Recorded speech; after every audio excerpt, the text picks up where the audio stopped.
Hei pawb! So croeso I ail ran y fideo yma, lle byddai yn siarad amdano sut I cynhyrchu y ffilm cyfan mewn 48 awr. So prif peth I cofio yw, bod pawb eisiau gwneud epic ffilm, mae rhaid I chi cofio, mae on gyda chi 48 awr. So, y peth pwysig a pwynt cyntaf fi yw strwythuro.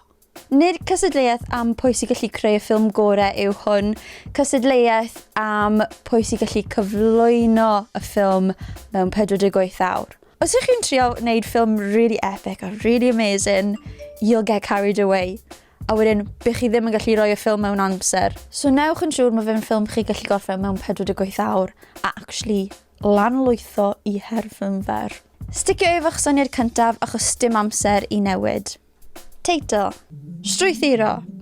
Dyma enghraifft o sut wnaetho ni strwythuro yn penwythnos pryd o'n i'n creu 3 y bore.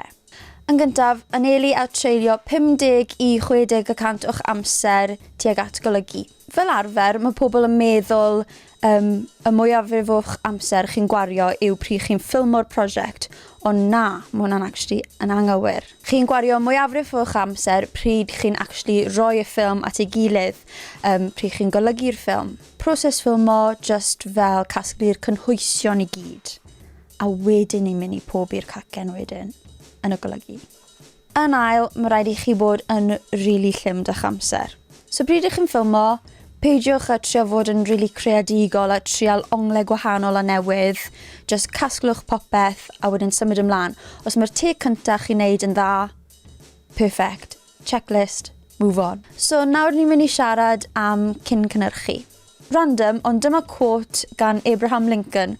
Nath dweud, if you've got 6 hours to cut down a tree, spend 5 hours sharpening your axe. So mae hwnna'n pwynt rili dda I cofio pryd chi'n cymryd rhan mewn rhywbeth fel yr her ffilm fer, achos os ych chi'n cymryd mwy o amser jyst yn strwythuro popeth, casglu y shots chi eisiau wneud, bydd hwnna yn wneud i'r proses ffilmo ac hefyd y proses golygu mynd yn gyflymach, achos wedyn pryd chi'n actually dod at dechrau'r prosiect, mae popeth wedyn, mae fe just fel paint by numbers, mae fe'n hawsach wedyn.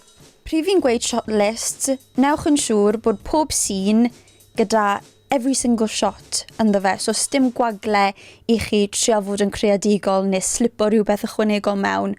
Mae rhaid I chi sicrhau bod just pob shot fyna. Mae hwn yn extra nawr, ond os ych chi'n meddwl mae gyda chi digon o'ch amser, cer mewn i'ch editing software a actually roi mewn eich shot list I gweld os mae fe'n actually ffito mewn I 3 neu 5 munud. Gwario llai na hanner dydd yn ffilmo popeth.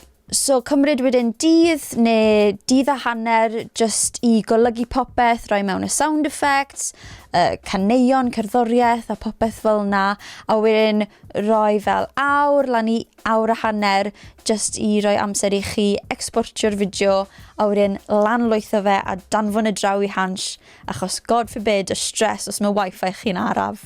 A really bwysig, just trial cadw'ch creadigrwydd yn y proses cyn cynhyrchu. Achos wedyn, pryd ych chi'n ffilmo a golygu, chi jyst yn ail creu popeth o'ch chi di strwythuro yn y proses cyn cynhyrchu. Trial and error pryd ych chi'n ffilmo a golygu, yn enwedig mewn her fel hwn, mae fe jyst yn gormod o gwastraff amser.